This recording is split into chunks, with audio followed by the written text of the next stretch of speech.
Hello team, welcome to the Entrepreneurs Conversation with me, James Martin. In this episode, we're going to be talking to Josh Dow from Edinburgh. I've been working with him for a fair few months to get his gardening and shed business into the next stratosphere of millions and millions of pounds worth of turnover. Let's see how that works and how I've helped him get to where he is now and push him to the next level. Josh, welcome to the pod. You are our first number one conversationist. So what do you reckon? Nervous? Thanks for having me on. It's quite the setup here. Yeah, thank you very much. And how you stayed overnight here at Baddow Park House. How was your sleep? It's the best sleep I've ever had. Well, that's good. That's a tick in the box. Hotel housekeeping. They'll be very pleased. Your story is very interesting because when I had a conversation with you a few months ago, and you were telling me that your choice to go into entrepreneurship was down to some maths you did. Explain what happened. What did you do? So when I was at school, I was going to leave and go to university to become a civil engineer. And I was looking to see how much civil engineers earn. And it was like maybe 40, 50, 60,000 pounds per year. So I was studying for my exams, and at this point, when I was at high school, I still had gardening as a hobby. So I was out cutting grass at the weekends, and I was adding up how much I could possibly earn being a gardener. So I had my calculator out, and I was adding up, and I thought, I could probably earn more money being a gardener than I could be a civil engineer. And that was it. And that was. And did you go to college? So I went to college for horticulture and landscaping. Right, okay. But I never applied for university. Right, okay. All right. And how was that? How did that go down with the family? Not very well. They saw a new engineer or doctor in you or something. Yeah. My grandma was very disappointed that I was not going to university. Mum was like, "Why have you stayed on all this time at school to do that?" Right. So yeah. And that you also carried on telling me about your grandfather. What do you call your granddad? What do you call him? My Gramps. Gramps, right. And he was quite influential to you, wasn't he? Yeah, he was very supportive. Yeah. So with the time I made that decision, it was like December time, so not the best time to set up a gardening business, especially when you're 16 years old, or 17 at that time. So he was like, that's fine if you want to do that, but stay on, finish school, get that complete, and then set up a business. And he helped me pay for my insurance and lend me the money for insurance on my first car. So he was quite a backer of you back then. Yeah, and he signed my first van was a lease van, but because I was only 18 when I got my first lease, I wouldn't get any funding, so he signed the lease and I paid him back. So he was like the security behind it. He was the security, yeah. Now, I know something you told me that the listeners and the viewers might be interested in. You're not very good at doing up knots, are you? Doing up knots? Yeah. What happened to the ladder? The ladder? Oh. Thank you. See, I do listen to what you tell me. So when I was 18, I had my first van. I had a roof rack. It wasn't a ladder. It was some plywood. Right. And I'd be working all day, and I got back home at like 6, 7 o'clock at night, and I thought, I'll fix that roof rack in the morning, because I think we had a wheelbarrow, had some plywood, some wheelbarrows. It was a big toughing job we were doing. I got home and I was like, I'll take the wheelbarrow off, I'll do the plywood in the morning, because I was tired. Woke up in the morning, went to my first job, but forgot the plywood was on the roof rack, and I was on the bypass, and I just heard this ping.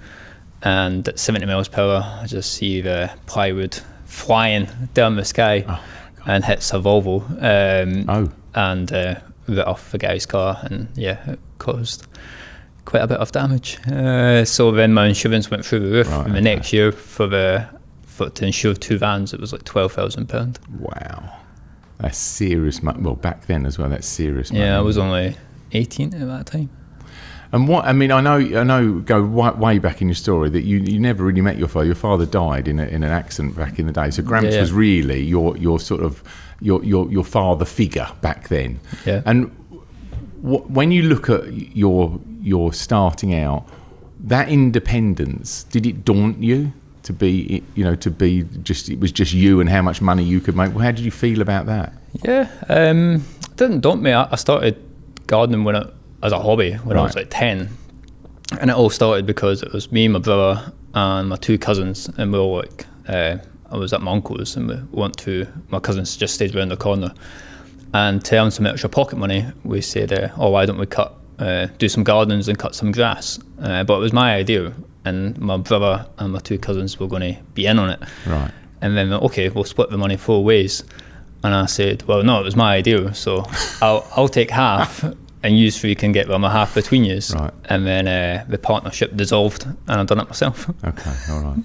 And then at what age did you have guys that were actually working for you? Probably 16. Yeah, it's good, isn't it? Hey? Yeah. That's a mirror of me, and I would do that. And what is it like? Move forward now. What it's like now? How many have you got in the team now? I've got 20 in the have team. You really? 20 now? Wow. Okay. I've been working with that long. I didn't realise it was that many you had. You got 20 people full time. Yeah. What in trucks out every day? 15 in trucks, and then 5 of us in the office. Wow. Okay. And what is it like? What's the market like?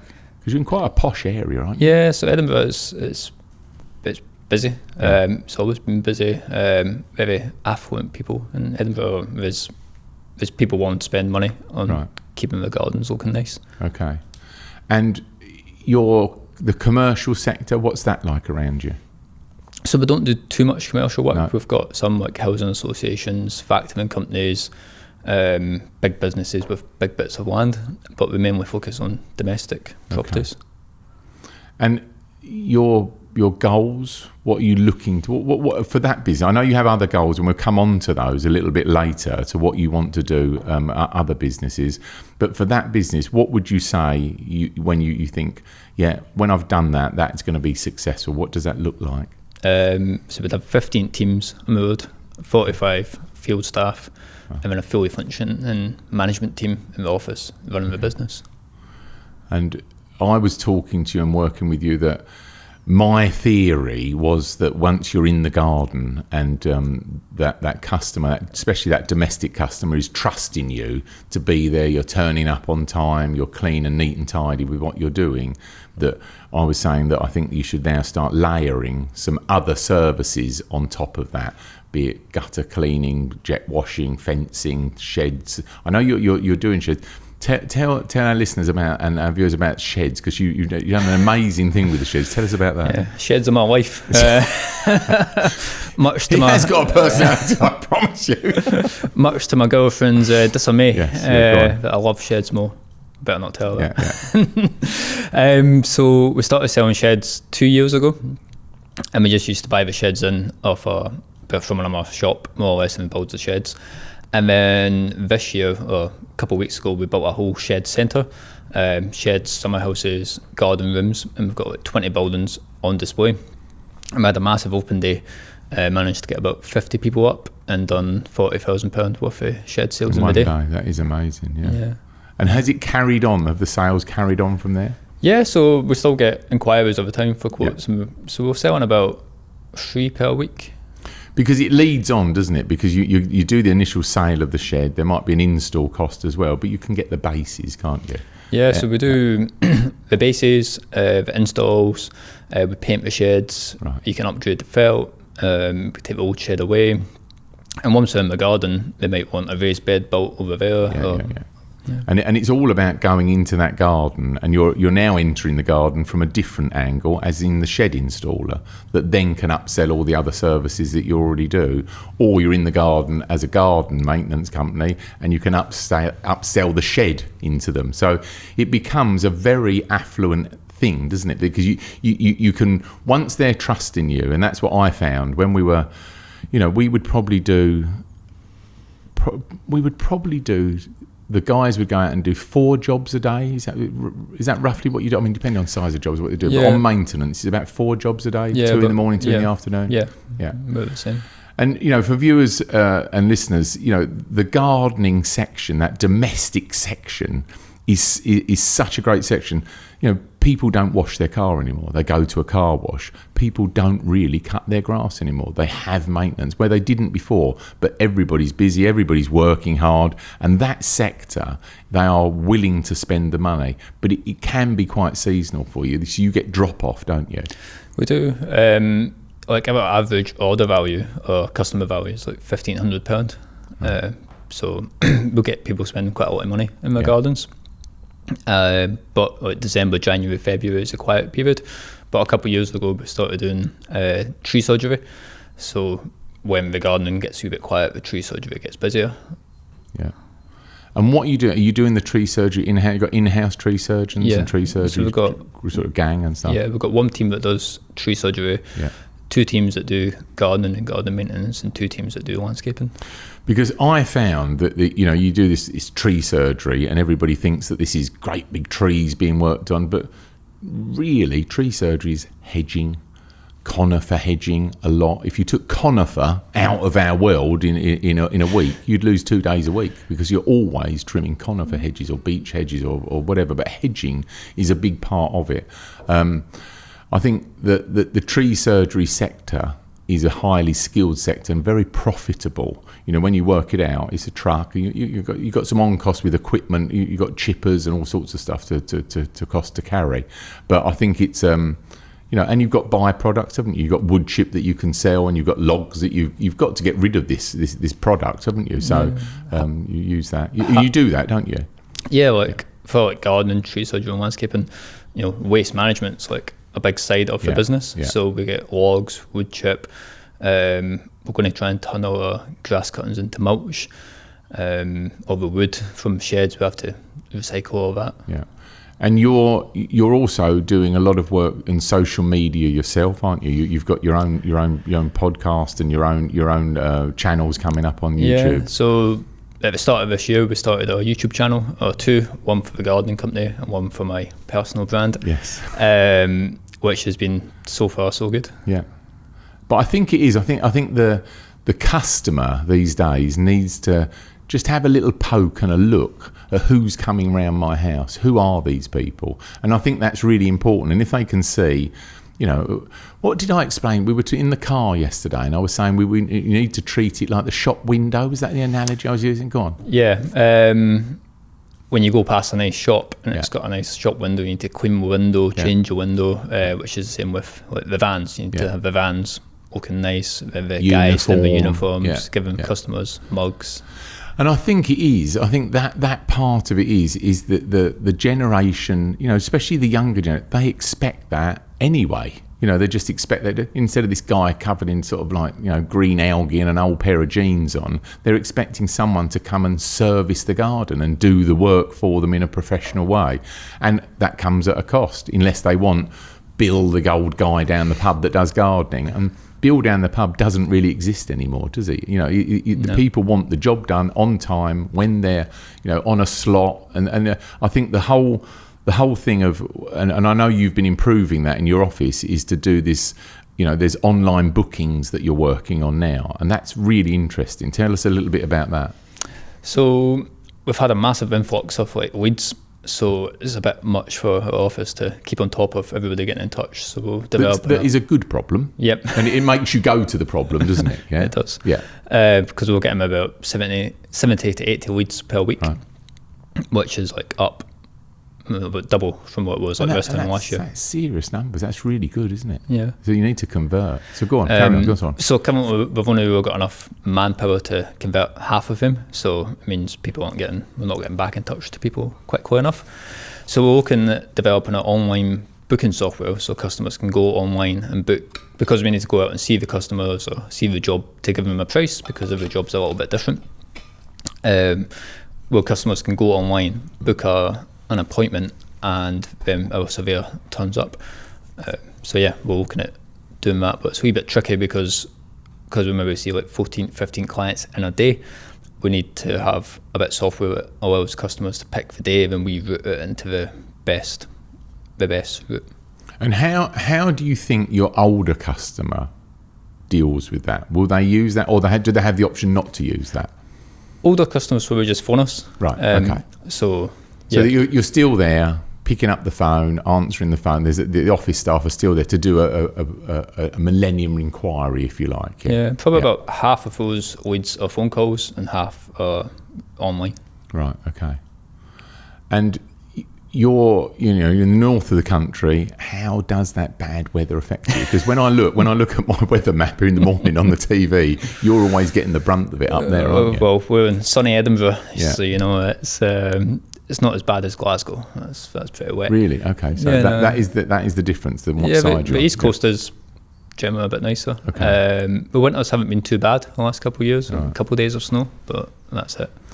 So when I've been working with Josh, and this is something that a playbook that I did back in the day. I said to him that he's paying rent and on a lease on a yard, and I'm always saying to all entrepreneurs, try and get into owning your own yard or building or factory or whatever it might be.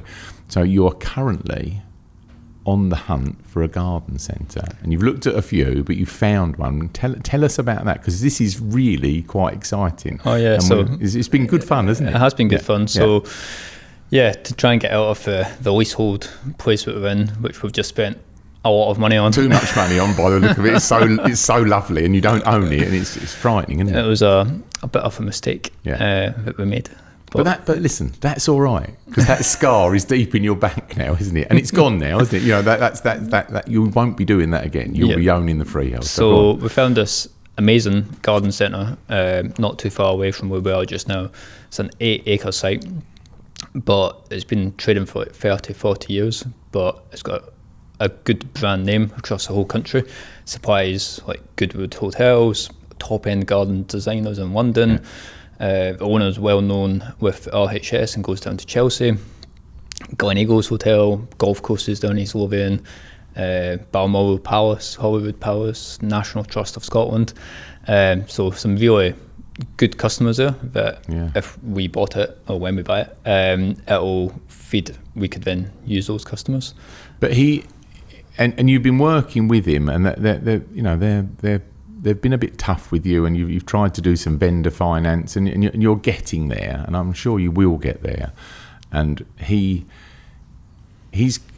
didn't realise all those customers were there to start with, did you? Until you actually started talking to him in more detail. Yeah. Because it's seriously folding into your business, isn't it? Yeah. If you can get that customer base and then offer them all the other services that you do, and you're already, it's a very well established nursery, isn't it? Yeah, it's been on the go for 40 years. Yeah. And Gavin and his mum started it 40 years ago, so they've built it up from nothing. Yeah.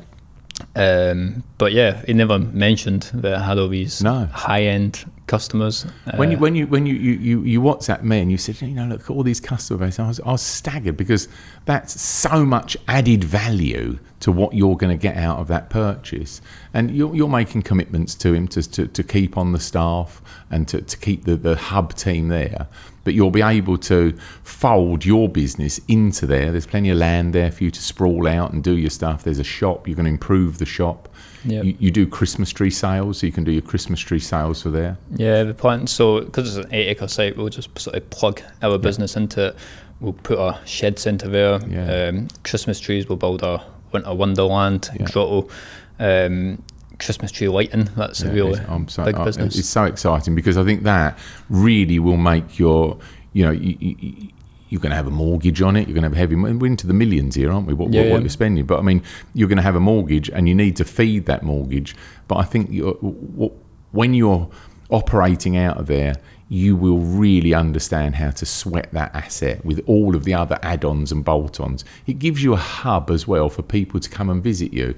If they're not too sure whether they trust you or want you to, so come on down, come and see us. And then you're very good at staff training, because I've seen that, and all your staff will be able to embrace those, especially the domestic customers. They sometimes need to be warmed up a bit, don't they? Yeah, and then having that, customers will automatically trust us just that wee bit more. Yeah. People coming in to buy plants might need advice on how to plant them, where to plant them, and then that's a service we can then say, well, we can send our guys straight around. Yeah. And the grannies and the older people coming in who maybe aren't sure who to trust, but we've got this I think it was what we were talking about last week. You and I, we were talking about how to protect our businesses, and we were talking about putting these moats around our business. But by having the real estate and the hub, that is a moat.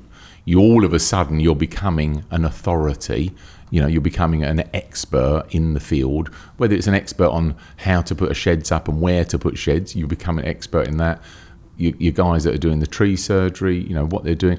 I used to always go and people used to say, oh yeah, I'd like this tree cut down. And I go, oh right, okay. And we gradually start talking about why. Well, we want more light in the garden. And all of a sudden we're talking about doing a reduction of the canopy, thinning the canopy to get dappled light to come through, raising the canopy to get light to come under, and all of a sudden the tree's still there, that's very good, plus you can be booking a job in 3 years' time to do a prune job on it again. And that becomes, you start becoming an authority, and if you're starting to be an authority, it's a moat around your business, and if you've got that moat around your business, all of a sudden you're starting to put the prices up.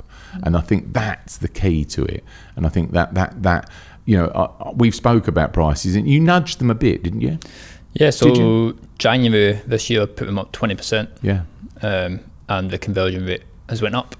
Yeah, it's amazing, isn't it? So we were too cheap. And for your on cost and your monthly burn, that makes a big difference to you, doesn't it? Massive. Yeah. Yeah. And what is going? Tell us about that is. It's hot to trot at the moment. You're just about there, aren't you? You're nearly done the deal. What do you see the future? Explain to our viewers and listeners. How do you see the future for what you're going to do up there? Hopefully, maybe I'm just waiting on the broker coming back to me with some more information on the lending, and make a third offer, which will hopefully third time lucky. Listen, you and I will get that across. You're doing all the graft, and I'm just doing some tweaking in the background. You will get that across, definitely. Yeah. So once we've got that, all the plants that we currently buy in, we'll be able to buy one step closer to the actual cost of the plant. So we'll save on our cost of sales. Or we do so much fencing and landscape materials, we'll plan to build like a builder's merchant almost there, so we can add a bit of wholesale and B2B into the business. But then also buy all of our fencing materials at cost price rather than paying the market up price. So it's really exciting. And that those 20% pickups from you're becoming a distributor for fencing. You're getting a cash and carry customer that could be another landscaper coming in, or you're getting a domestic customer wanting to pick up some fence panels and do it themselves.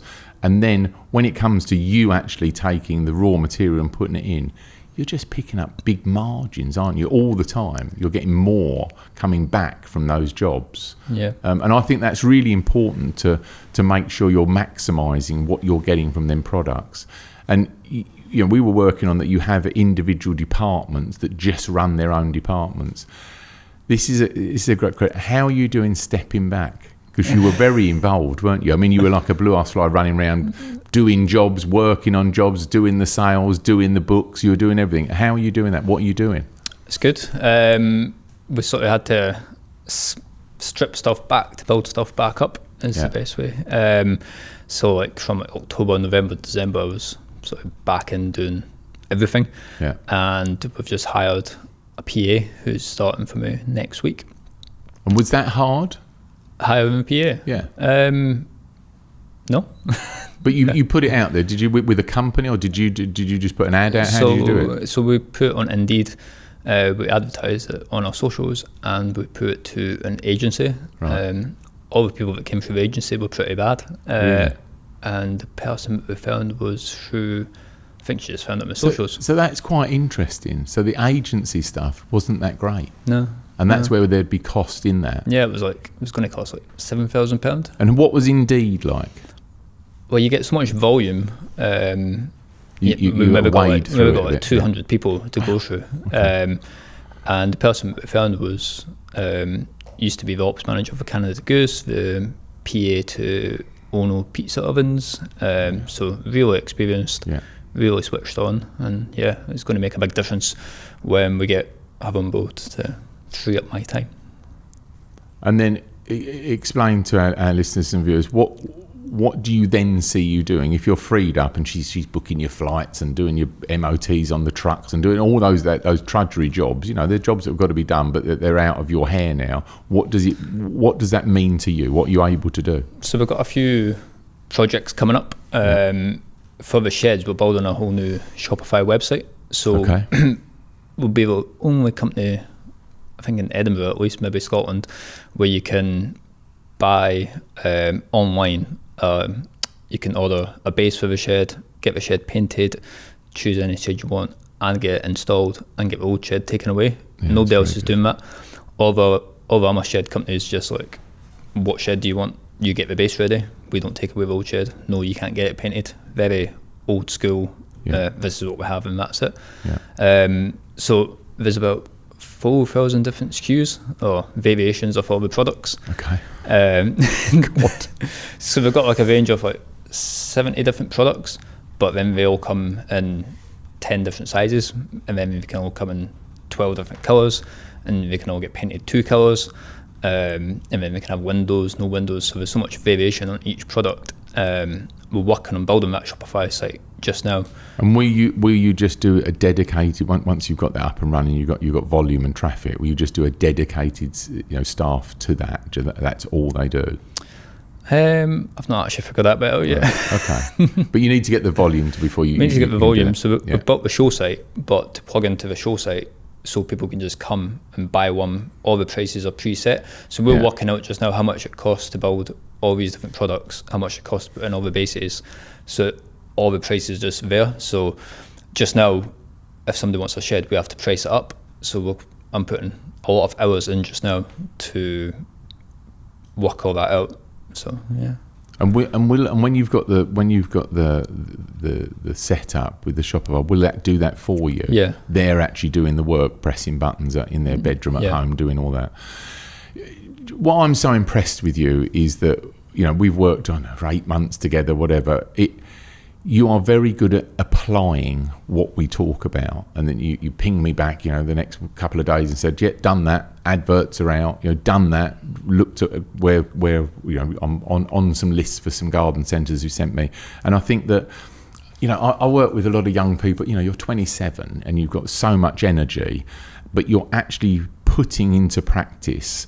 I've got a wealth of experience, but I work with lots of people. To try and get them to actually do it is sometimes hard work. It's like leading them by their nose hairs. Where what I like about you is that you put it into practice. Sometimes it doesn't always go to plan, and we tweak the model to go round. But I think that in these early stages, to just tweak the model of what you're doing is so important, but you have to start the model, don't you? You have to go there and try it and then just tweak it. And I think you're very good at that. And I think the energy that I see you do, and when you show me the structure of your day, how early you get up, your reading that you're doing, where you're reading different books. I suggest the odd book, and you ping back to done that's been read. You're a master of your time, and I think time, and especially with this new PA, will be invaluable to you, because it will allow you to actually do implementation of what you need to do going forward to make more of. Because this isn't, listen, viewers and listeners, this isn't just what Josh is doing. Explain hotels. Come on, this guy's superstar. Right, come on, what are we doing? So yeah, that's the next sort of project. Yeah. My grandparents have run a small hotel in Edinburgh. This is back to Gramps now. Yeah. They've run a small hotel in Edinburgh for like 35 years. Currently, it's never want to retire. Well, half of him want to retire. So my Gramps wants his body wants to retire. No. My Gramps is ready to move out. My granny or my grandma she wants to carry on. Oh really? Okay. So, and is she older? I think she is older. How old are they? What's their age? I'm going to get this wrong. My Gramps is 72 and my grandma's 74. Oh. So she wants to keep going. So they're youngsters, really. Yeah. I have to say that because I'm 62, so I have to say they're youngsters. So yeah, they're retiring. So we've done a deal to buy it off him. Okay. We're going to convert it into a 9-bedroom hotel with an apartment in the back, and turn it into a self-service hotel. Because So explain to our listeners. Well, how does that work? What's a self-service? Explain that to us. So when you book it online, if you book it on booking.com, you'll then basically get a WhatsApp message and you'll get a code for the room via WhatsApp. You'll check in on your phone, that'll then release a code for you to get into the room. There's no staff there, there's a kiosk when you go in, a door entry system, and yeah, that's it. Because I've stayed in a couple of these models down in Belgium. I was travelling through Belgium, and they send you a code. It was actually a barcode, and you just put it under the door, and it bleeps or whatever, and open the door. But in the foyer, once you're in the foyer door, it opens that, and it opens the door into your room. They had a great carousel self-serving machine. Yeah. And you could get a bag of apples or some bananas. There's all sort of healthy stuff in there, and drinks and all sorts of stuff. And I looked up the machine, and that machine was about $3,500. And then I emailed them and spoke to them. They said the revenues from those machines was incredible. And there's no staff, there's no one sitting on the machine. So that's my little tweak and hack. That if you've got space for it in the foyer or the entrance hall or whatever, try and plug one of those in. Obviously, you've got to service it and fill it up. Yeah. But people, they use these machines, and there's no staff involved. There's no coinage involved anymore. It's just all off your card and just tapless. And it's just such a great way, such a slick way of making more money out of it. And are you looking, because I know you are, you're looking to do more of these, aren't you? Yeah, so once we've got one up and running, the end goal is to have 3 hotels in Edinburgh. Yeah. And I think it's a busy town, you're a busy town, you have the big festival up there, don't you? You have a lot going on, isn't it? There's a lot of tourists. I think outside London, Edinburgh is like one of the hotspots for hotels. Yeah. Very, and I listen. I learn from you with your ideas as well, as much as I'm trying to help you and do stuff, but I learn from you with your practical application to modern technology, like you're doing with the hotel, like you're doing with the estimates, and to try and, you're desperately trying to put, what is it called? You're trying to put the booking software. Yeah, the booking software that books them in the right order. Yeah. On what's it called? Geographical. Yeah, because so some clients might phone up and they want between 9 and 10. Yeah. Some clients might want in the afternoon, but we don't want our surveyor driving from north to south every day.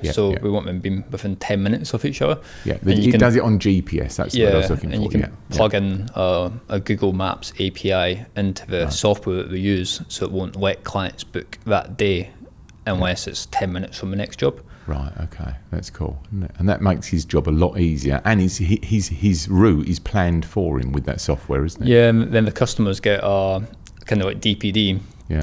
They get a map and they can see all the stops for the day and see where the surveyor is. So if he stops off for a coffee, they can see that. Yeah.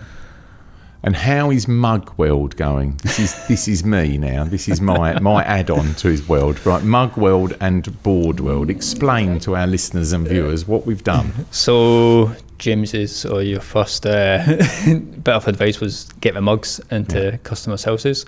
So we went and bought mugs, but at £5 each. So that was far too dear. Far too expensive. So we'll now got them to Taylor can do them for £3. £2. Well, tell him I said he needs to be cheaper than that. We used to buy 2,000 of these mugs at a time, and back then, it's a long time ago, but we used to pay less than £1 from about 98 pence. I'm going to China. I'll see what I can find out. They'll do all that stuff. But anyway, go on, carry on. Go on. So yeah, we started getting the guys to hand out mugs at the end of the job. Yeah. So when the guys finish their job, they say to the customer, "Oh, you happy? Have a wee chat around," and then we give them a wee present. Here's the mug. Yeah. That's going well. It's taken a bit of reinforcement to get the teams to do it every day after day, because they're not used to doing it, and maybe they don't see why. But we're chipping away at it. But you are working on that, because you were explaining to me that you're now doing proper weekly management meetings. And is it all the staff or just the managers? Just the managers. Just the managers. But you'll reinforce that in that meetings, won't you? Yeah. And guys, you need to tell their line managers for the team, they need to get their mugs out. It's part of our DNA that those mugs live in cupboards of customers that we've already worked for. They're opening the cupboard, every day, twice a day, and there is one of our mugs. They don't throw their mugs away. And then they'll give them to other tradesmen and stuff like that. They won't necessarily use them as day-to-day mugs, but it's something they don't just chuck in the bin. Where a business card or something, they might just trash it. And it definitely worked for me. I earned millions out of those mugs, and they worked for me. And boards, this is another one of my great ideas.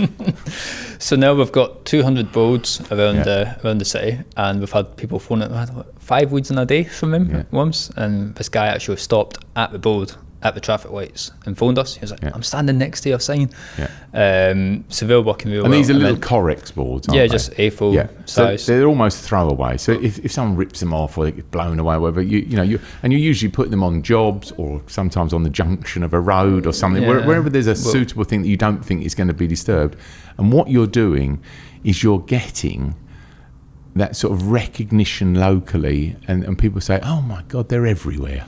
Well, to open up the shed centre, we done an email campaign to our database, which is like 10,000 people. And then we put up 50 signs to like in all the local neighbourhoods. Then we done Facebook videos, YouTube videos, and then phone calls. And then when people were coming up, I said, "Oh, how did you hear about us?" And it was like, "Oh, I seen your sign and I seen your video."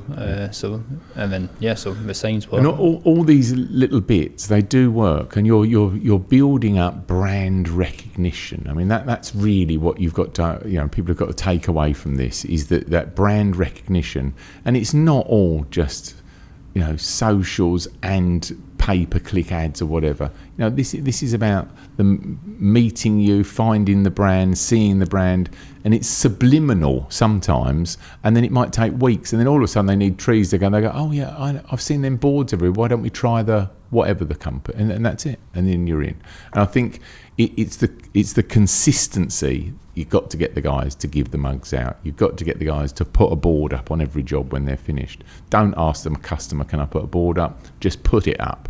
And they'll either just tell you, could you come and take it away or whatever. But just do it, because it means that in that neighbourhood where you've been working, they can then come back, see where you are, understand the brand and the name, and then give you a phone call and get you to quote for their work. And it's really important. I think domestic work is fiddly. A lot of contractors don't want to do it because it's needy customers, aren't they, Josh? I mean, they are. They're oh God, are you going to touch this? Are you going to break that? Whatever. And you're in their personal homes. But if you can marshal that, and you can, get the security with them that they trust and like you, I think it's a huge money spinner. You look at these big companies, that do these servicing for boilers. British Gas, they're huge. There's nothing stopping you becoming a real big company that does that sector and everything in it. The other thing, what was you talking about? You were telling me about lawn care. Oh yeah. So, and have you done any more work on that? I mean, I know you've got a lot on at the moment. So last year we wanted to increase our monthly a subscription based model, and we weren't doing any lawn care, so we're now charging £30 a month, and we'll keep the grass looking green and weed free all year round. So we've managed to sign up about 10 customers this year, and then currently we're working on building another website on Shopify where customers can go and put in the size of their garden, and then it will give them a price back for what it would cost, and then they can just sign up. What, off a square metre? Was it? Yeah. And my suggestion was you try and find a company to buy them. Yep. And are there any? Did you get to that yet or not? I had a look, but it is mostly just micro businesses, one-man bands. Man in a van. Yeah, or Green Thumb, but that's a franchise. That's a franchise. I did sign up to go to Kentucky for that show that you told me about. And when is that? October. Yeah. See, viewers, listeners, that is so key that Josh has come down here to meet up with me and do this podcast. We were also at a seminar yesterday, a business seminar about buying and selling businesses. This is the difference between a real entrepreneur that is actually going to get there and become a multi-millionaire that is independently wealthy, and people that talk about it. I always say there's talkers and doers, Josh, and you are one hell of a doer. You know, you're going to fly to America, go to that exhibition and look and expand your knowledge and brain on all different products. So they're way ahead of us with lawn care and maintenance stuff. They're way ahead of us. You will find products that you can get exclusive rights to and bring back to the UK and implement that into your business. And I think that's the real difference between being that real entrepreneur and just being that someone that's just got they're self-employed. It makes we talk about being a solopreneur, a man in a van that's just running his life. Then there's the entrepreneur that's running the business. But you need to you're now becoming an investorpreneur, because you're investing in the future with the technology. You're investing in real estate that you then own. So when you spend money on it, it's making you money into the future, because it's improving the value of that property going up. Yeah. How are you doing? How are you doing yourself? Let's go down the self thing. I know you do a lot of training and cycling and stuff, and you keeping your head straight, or is it kerfuddling, or what happens to you? What is it? Do you put your head in your hands and cry, or what happens? Not often, no. Sometimes, well, not that often. I do a lot of cycling, so I'm quite into road cycling. So I do quite a few big events each year. You've got a few hills where you live. We do indeed. So like I'm going over to France in July for a week to do a big cycling race. I was just doing a duathlon last weekend. You can wave as you go past my house, it'll be fine. I go to the gym 3 times a week in the morning. So yeah, I like to stay fit. And how, on a serious note, how do you cope? Do you cope with it all right? Yeah. I don't. I heard the same once, but I think Jeff Bezos, who explains that stress comes from inaction rather than anything else. So, if you deal with stuff, you don't actually get stressed. Stress comes from not dealing with stuff rather than... Very good, yeah. Yeah, so because I deal with stuff, I don't really get that stressed. I think that is it for everybody. How do you deal with problems? You walk towards them and have action against them. Yeah, and then occasionally, things do pile up, and things just, domino and go wrong, and it can get quite hard. But then I just phone you. Great. But I think that is, mentorship and stewardship. It is important, and I think that I'm so proud of you, of how we've worked together and how you've progressed over the very short time that we worked together. And I just, for listeners and viewers, it is, how do we warrant those costs of my fee to you? I know that what we've done, the value is in there because we've moved forward with projects. You've been able to share problems and share concerns, and when you talk about tweaking a model, when you look at that golf club to just about hit that golf ball, 0.5 millimetre makes it go in a big different direction. And I think that is it. Just tweaking that, just saying, well, don't worry about that, or don't include that on the website, or don't mention that. And those small tweaks to make profitability, like you buying wholesale all the fencing and the sheds now. Those small percentages that you gain every time you make a retail sale. You're knocking out the middleman, aren't you? And you're getting more money for it, and that makes a huge difference. And then you just build up the volume in that model, and you're doing that and embracing the technology that I really like. Have you got any questions for me while we're live on film? Any questions for you? Hit me hard, baby. Any questions for you? You've been here today. You've had a look around at the estate here at Baddow Park. Yeah. I think it'd just be cool to know how you went from cutting grass to owning a massive wedding venue. Yeah. I mean, I think, and it's what you and I have spoke about before, is they're fast pounds. Those pounds are coming in. You're either buying new equipment, expanding the business, whatever.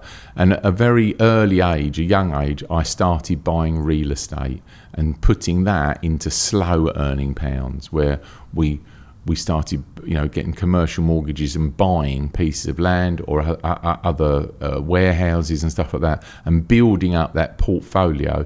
Right at the beginning, Josh, it was just a couple of lock-up garages that we used to rent out and use to ourselves. And then I bought more of those. Then I bought the whole block, and we got planning permission for 2 houses on the block where the garages were. Some profits from that, and then we rolled that back into something else. And it was just gradually building up. And I think my mentorship was, I lived in a pub with my parents, and when I was very young, I would listen to the old guard at the bar telling all their stories of, they'd bought this, sold that, and it just got me enthused to be independent.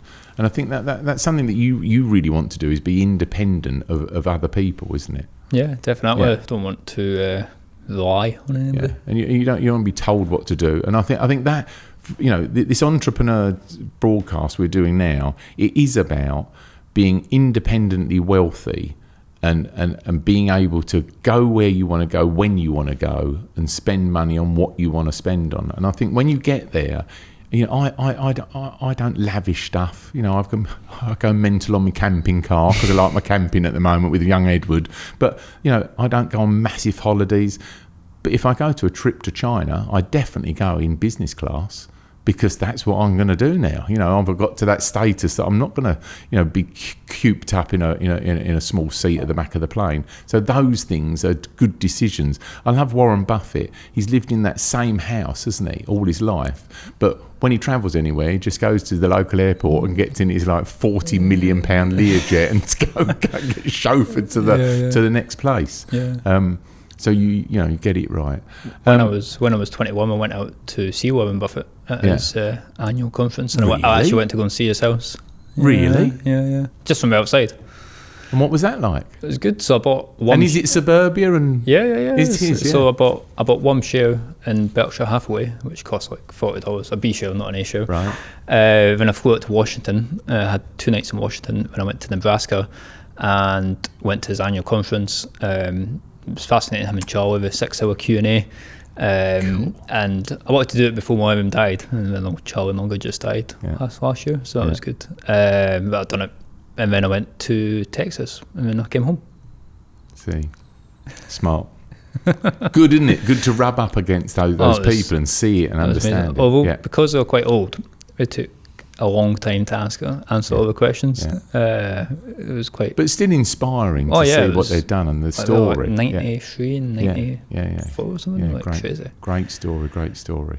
And with where you are now, tell everybody, what would you like if we move from here to 10 years time?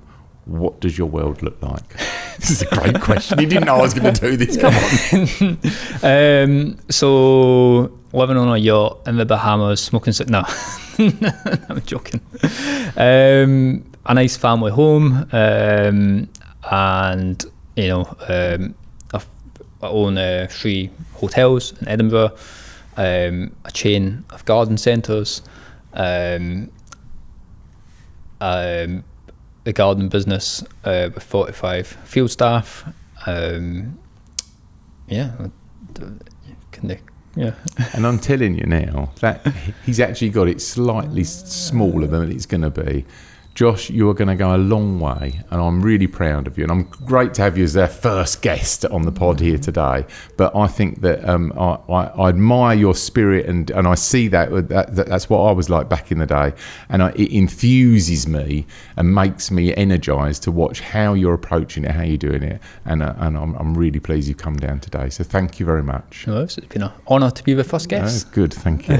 What we're going to do now, that is a contradiction in terms. What are you reading? Well, I'm not reading anything. As a dyslexic, I don't read anything at all. And I really don't read anything at all. That's why I have great people around me. But what are we reading? What books are we listening to? What are we doing? Josh, where are you? You're quite an avid reader. What are you reading at the moment? Yeah, I just finished Main Street Millionaire by Cody Sanchez, which if you're looking to buy a business, it talks you through step by step what And you need she's to do. quite good looking, isn't she? She's, She is she indeed. is. She's lovely. Yeah, she's very successful, isn't she? Oh yeah, she owns like so many businesses in the USA. What I've learnt from her is she's very good at standing back and letting that management. She lets the management have some of the action, doesn't she? Yeah. Like she owns like laundry shops and Laundromats. Airbnbs and loads of stuff, doesn't she? I'd never heard of her. No? So excellent book. But excellent book. Yeah, look that up. I'm going to go back to Felix again. Oh, that's a good book. It's a good Get Rich, isn't it? How to Get Rich. Yeah, How to Get Rich. Felix Dennis. It is the blueprint for how to hang on to all your shares. He's avid about not giving anything away, isn't he? Yeah, when I don't want to ruin the book, but when his employees try and gang up on him, and he sacks him. He sacked all of them, didn't he? And he started just doing it all himself. Yeah, like And, his 3 main members of staff wanted a piece of the business, and he refused. Yeah. Yeah. And then later on, staff wanted to go off and set themselves up, and he let them do that because he knew they were going to fail and they would come back to him. And they did. Yeah, and they did. And he was a very clever guy. Yeah, Felix Dennis. How to Get Rich? Or How to Get Rich. Yeah, but look that up, guys. It is a great book. So that's our tips. That's our segment. We've got a segment. Oh, I feel all excited. We've got a segment. And we're trying to add some more segments to it. So if you've enjoyed today's pod, that I definitely have, and you want to see more, you'll find us on YouTube. Please subscribe, do the bell button, all those good things. Go to Spotify, go to Apple Music, and wherever you find your podcasts and your digestion for content, find us there, and we'll see you in the next one, if I'm lucky.